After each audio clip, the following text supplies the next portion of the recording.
بسم اللہ الرحمن الرحیم۔ السلام علیکم دوستو۔ ہمارے قصبے کے پوسٹ آفس میں ایک مرتبہ ایک عیسائی پوسٹ ماسٹر متعین ہو کر آیا۔ ایک دن وہ رمضان المبارک کے مہینے میں دفتر آیا تو کتب خانہ دیکھ کر کہنے لگا، میں آپ سے کچھ پوچھ سکتا ہوں؟ میں نے کہا، شوق سے پوچھئے۔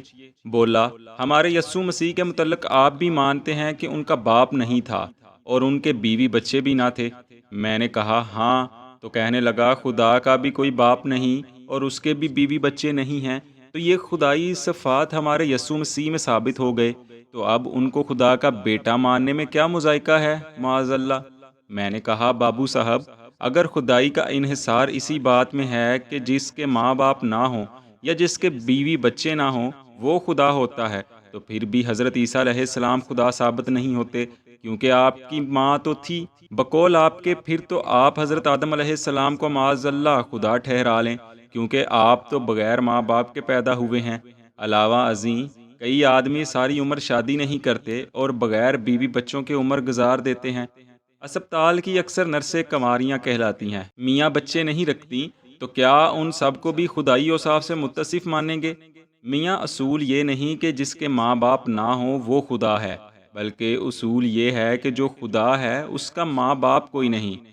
اگر آپ کا اصول ہی تسلیم کر لیا جائے تو کئی موسموں میں کئی جانور بھی بغیر ماں باپ کے پیدا ہو جاتے ہیں، تو پھر ان کو آپ کیا کہیں گے؟ حقیقت یہ ہے کہ حضرت عیسیٰ علیہ السلام اللہ پاک کی قدرت کا ایک نمونہ ہے۔ ہمارا ان پر ایمان ہے کہ وہ اللہ کے ایک سچے پیغمبر تھے۔ عیسائی ماسٹر بڑی خاموشی سے میری باتیں سن رہا تھا، تو میں بھی موقع کو غنیمت جانتے ہوئے بولتا رہا۔ میں نے مزید کہا، یہ جو آپ نے فرمایا ہے کہ یسوع مسیح نے شادی نہیں کی، ذرا یہ تو بتائیے کہ آپ کا شادی نہ کرنا نیکی ہے یا برائی؟ برائی تو ماسٹر جی کہہ نہیں سکتے تھے، البتہ خاموش ہو گئے۔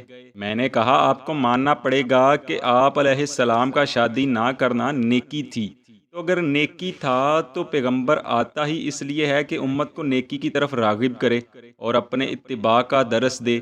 تو ماسٹر صاحب ذرا یہ فرمائیے کہ اگر آپ علیہ السلام کی اس نیکی پر عیسائی امت عمل کرنے لگے، یعنی شادی کرنا چھوڑ دے، تو چند سالوں ہی میں یہ امت ختم ہو جائے، تو بتلائیے بھلا یہ کیسی اچھی نیکی ہوئی کہ جس پر عمل کر کے دنیا ہی ختم ہو جائے؟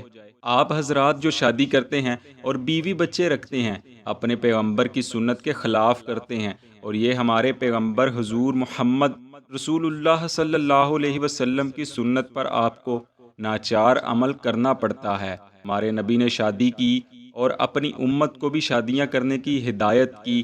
بس جو عیسائی بچہ بھی پیدا ہوتا ہے وہ زبان حال سے یہ اعلان کرتا ہے کہ اے دنیا والو، میں اگر پیدا ہوا ہوں تو نبی آخر الزماں حضرت محمد رسول اللہ صلی اللہ علیہ وسلم کے صدقہ میں پیدا ہوا ہوں، کیونکہ اگر میرے ماں باپ اپنے پیغمبر کی سنت پر عمل کرتے اور شادی ہی نہ کرتے تو میں پیدا ہی نہ ہوتا، اور اگر پیدا ہو بھی جاتا تو حلال زادہ نہ کہلاتا۔ پاسٹ ماسٹر صاحب، شادی کرنا نیکی ہے اور ضروری ہے، اسی لیے ہمارے حضور فرما گئے ہیں کہ عیسیٰ علیہ السلام بھی آسمان سے نازل ہونے کے بعد شادی کریں گے اور ان کے بچے بھی پیدا ہوں گے۔ میری یہ تقریر سن کر ماسٹر صاحب کافی متاثر ہوئے اور پھر ہر روز آنے لگے اور اکثر مذہبی گفتگو کرتے رہتے اور سمجھتے۔ ان کا نام یوسف مسیح تھا۔